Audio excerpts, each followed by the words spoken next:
ఆర్య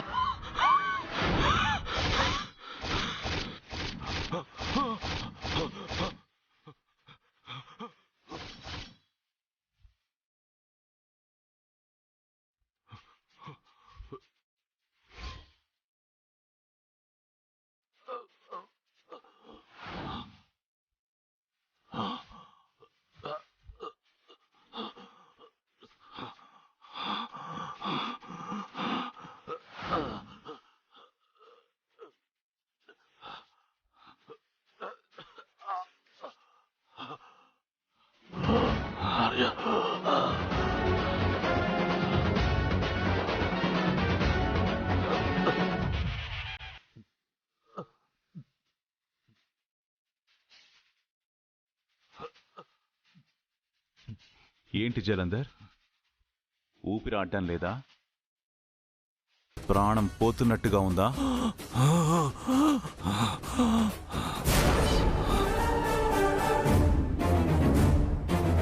నా కళ్ళ ముందు అను చావుతో పోరాడుతున్నప్పుడు నాకు కూడా ఇలాగే అనిపించింది. ఆ బాధేంటో నీకు తెలియాలనే ఇలా చేశాను.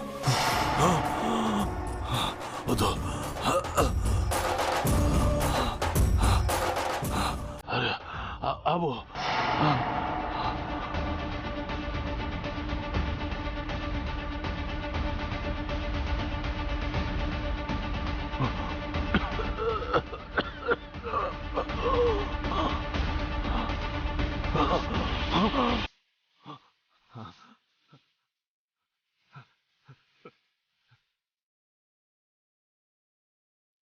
ప్రస్తుతం దీని అవసరం నీకు చాలా ఉందనుకుంటాను.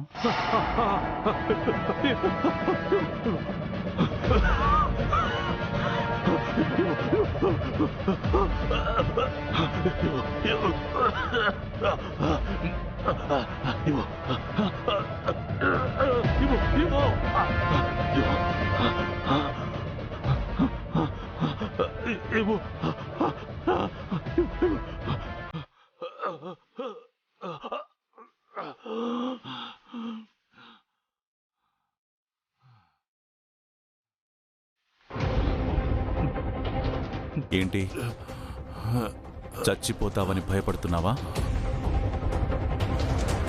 చంపేస్తే సెకండ్స్లో నీ ప్రాణం పోతుంది. అంత తేలికగా నీ కథ ముగిసిపోనివను. నువ్వు చేసిన ప్రతి తప్పుకి కుమిలి కుమిలి నలిగిపోయేలా శిక్షిస్తాను. ఎలా అనుకుంటున్నావా?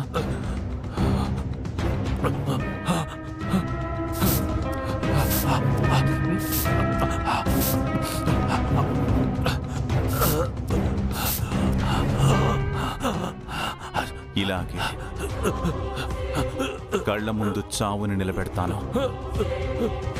బతకాలనే ఆశను కూడా కలిగిస్తాను. కానీ బ్రతకనివ్వను, అలా అని చావనివ్వను కూడా.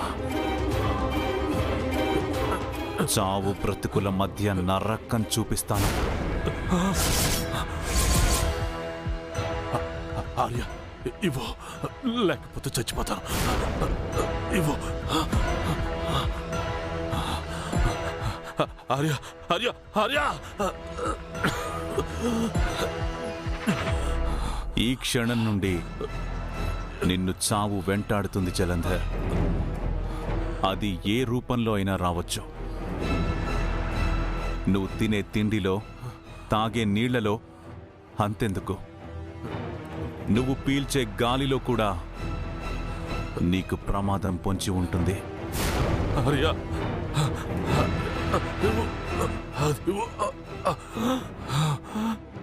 ఈ క్షణం నుంచి క్షణక్షణం చస్తానేమో అనే భయంతో బ్రతుకుతూ బ్రతుకుతూ చస్తావు. ఇది ఈ ఆర్యవర్ధన్ నీకు రాసిన మరణ శాసనం.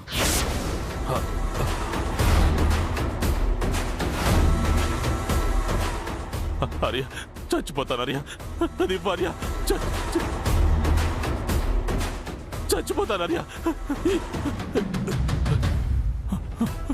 ఆర్య ఆర్య ఆర్య ఆర్య చచ్చిపోతాను ఆర్య దివ్య ఆర్య ఆర్య ఆర్య ఆర్య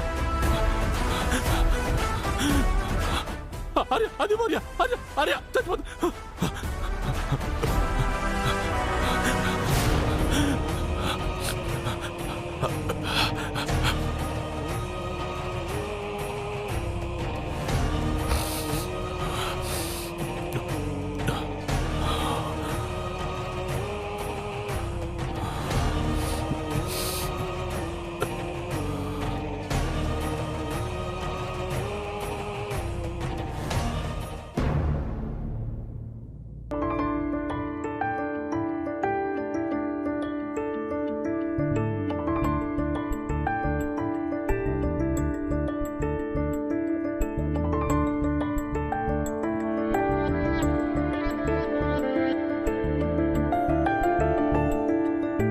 అమ్మా రాధా, ఎక్కడికమ్మా బ్యాగ్ తీసుకుని బయలుదేరావు?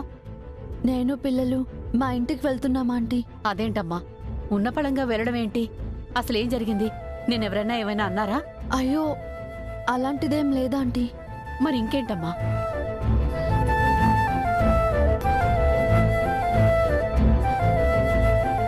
లేదు, ఖచ్చితంగా ఏదో జరిగింది.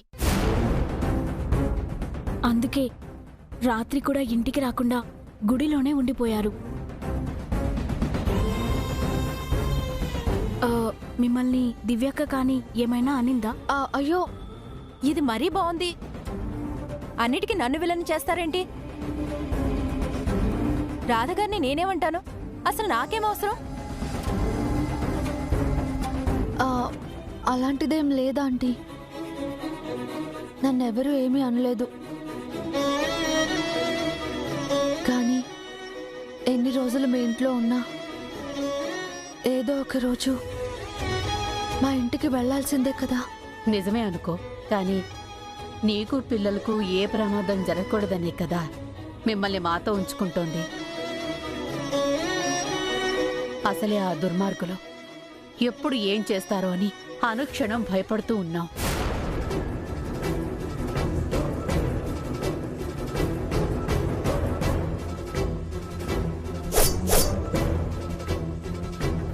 అది కాకుండా త్వరలో ఇంట్లో శుభకార్యం జరగబోతోంది. మాకంటూ తోడుగా నిలబడి సహాయం చేసేవాళ్లు ఎవ్వరూ లేరు. కనీసం నువ్వైనా ఉంటే కాస్త చేదోడు వాదోడుగా ఉంటావని మేమనుకుంటున్నామమ్మా.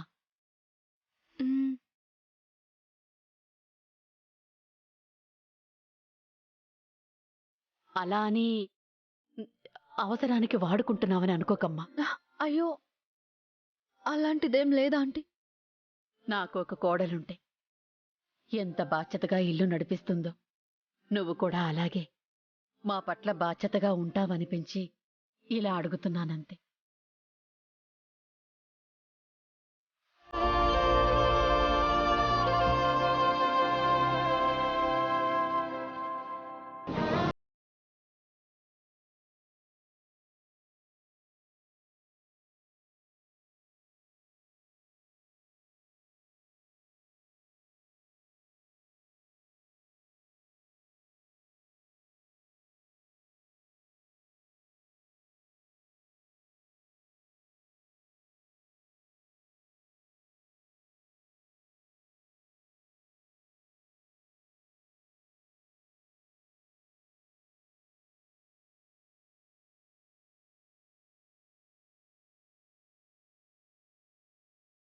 రాదుగా, ఇక్కడే ఉండిపోవచ్చుగా. అది కాదు జ్యోతి, పిల్లలు మీకు బాగా అలవాటు పడిపోయారు. ఇంకా ఉంటే అస్సలు వదిలి ఉండలేరు. ఉండలేకపోతేనేమ్మా ఇక్కడే ఉంటారు, పోయేదేముంది? నా మాట వినమ్మా రాధా. ఒంటరిగా ఉండి కోరి కష్టాలు కొని తెచ్చుకోవద్దు. నీ గురించి కాకపోయినా పిల్లల క్షేమం కోసమైనా ఆలోచించు. నువ్వు కూడా ఉద్యోగానికి వెళ్తున్నావు. నీకప్పుడప్పుడు ఆలస్యం అవ్వచ్చు. అప్పుడు పిల్లలు ఒంటరిగా ఉండాల్సి వస్తుంది. ఆ సమయంలో ఏదైనా జరగరాంది జరిగితే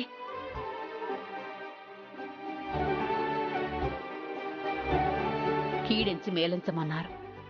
ఎందుకు చెప్తున్నానో అర్థం చేసుకోమ్మా.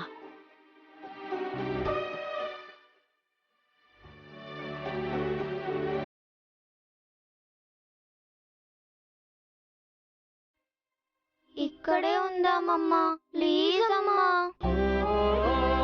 నానమ్మ చెప్తుంది కదా, మాకిక్కడే బాగుందమ్మా, ఒప్పుకో అమ్మా. పిల్లలు అంతగా అడుగుతున్నారు కదా, వాళ్ళ కోసమైనా ఉండండి. సార్కి కూడా గాయమైంది. పెళ్లి వరకు ఉంటే సార్ని కూడా చూసుకోవచ్చు. సరే అని చెప్పేస్తాను. సరే ఆంటీ. హై,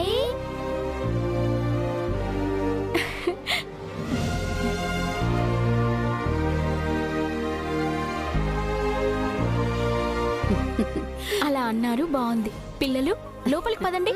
సరే. బ్యాగ్ తీసుకో, తీసుకెళ్ళమ్మా. రండి.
అక్క, మీ ఆయన వస్తున్నాడే. నిజమేనే, మా ఆయనే.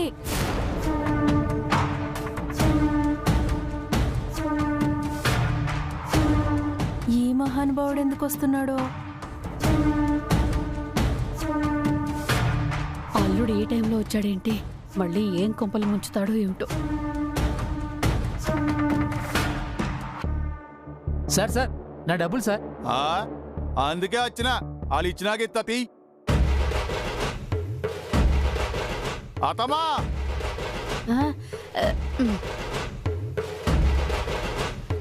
రండల్లుడు గారు, బాగున్నారా? లే, మీ అందరి మీద దిగులు పెట్టుకుని జర బక్కకైనా. ఏమండి, ఎలా ఉన్నారండి? నా ముచ్చట పక్కన పెట్టి గాని మొగుడు దగ్గర లేడన్న బాధ జరంత కూడా లేకుండా నువ్వు మాత్రం మస్తుగా జిందగీని ఎంజాయ్ చేస్తున్నావులే, లడ్డు లెక్కైనావు.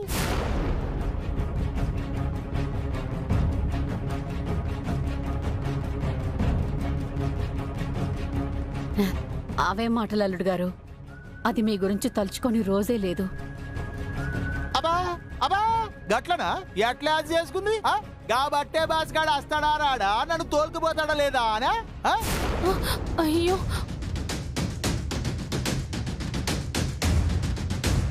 అయ్యో, అలా ఎందుకు అనుకుంటానండి? మరి ఇంకెలా అనుకున్నావే? అసలు నీకు నా తానకి తిరిగి వచ్చే ఆలోచన ఉన్నదా లేదా? గదే ఉండుంటే అత్తమ్మ దగ్గర మొండికేసు కాళ్ళ ఎల్లబడు గా కట్నం పైసలు తీసుకుని వచ్చేదాను కదా. అది ఆ ప్రయత్నంలోనే ఉన్నాం అల్లుడు గారు. డబ్బు సర్దుబాటు కాలేదు. పైసలు సర్దుబాటు కాలే? నాకన్నా పాగలగాడు ఎవడు దొరకలేదు అత్తమ్మ నీకు. చేతిలో పైసలు లేదే నా మరదలు లగ్గం ఫిక్స్ చేసినావు నువ్వు.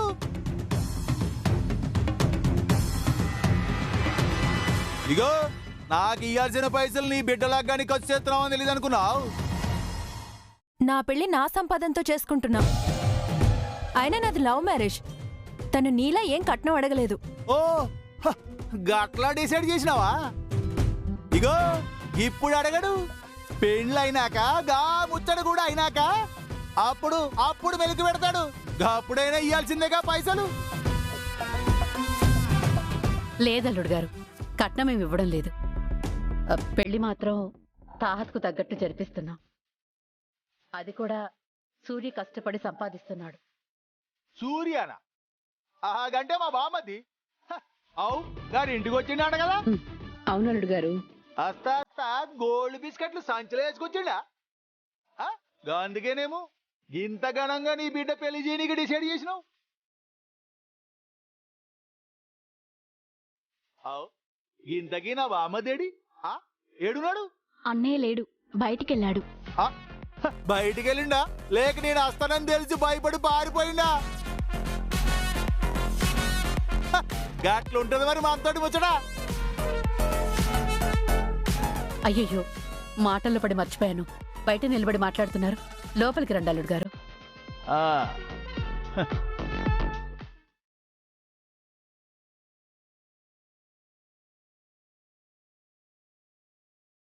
నువ్వు పిలవేందే? అయ్యో రండి. అరుస్తున్నావేంది? నేనా? మరి నేనా? నేనే. రండి. ఆ భయం మెయింటైన్ చెయ్యి. అడు అడు నడువుండ్రే. నువ్వేంద్రా చూస్తున్నావు? చల్.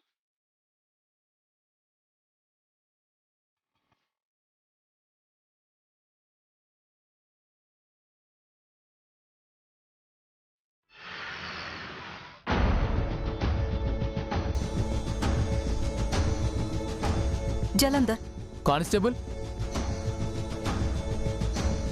జలంధర్ గారిని కలవాలి సార్. రండి మేడం. మేడం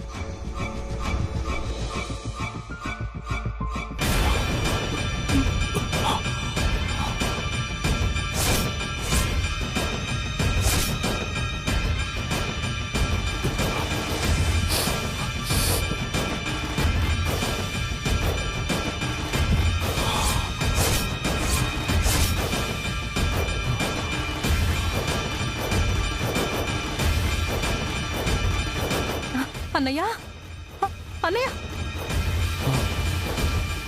ఏమైందన్నయ్యా? ఏమైందన్నయ్య చెప్పు.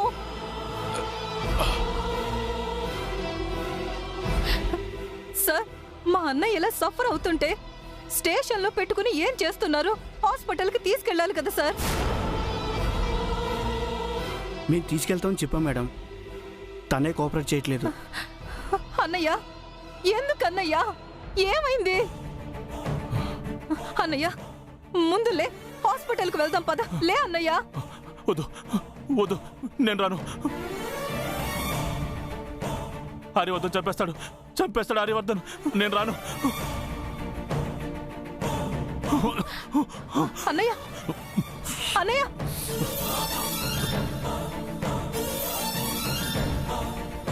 చూశారు కదా, ఇదే వరుస. కళ్ళ ముందు చావును చూసినట్టు చాలా భయపడుతుంది.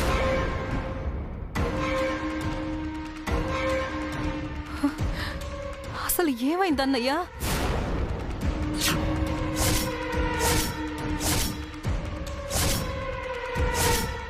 ఆర్యవర్ధన్ స్టేషన్కి వచ్చాడు.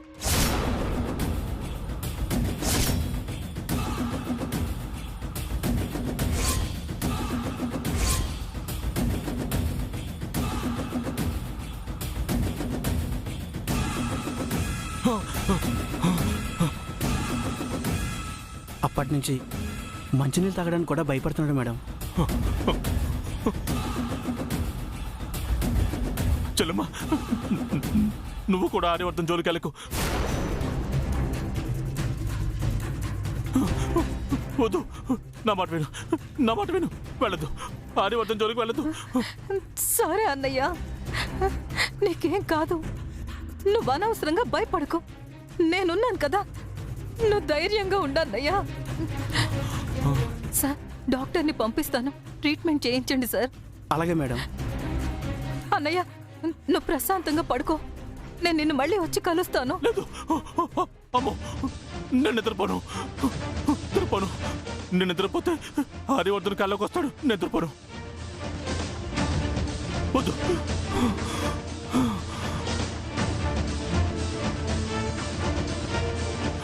కళ్ళకి వస్తాడు.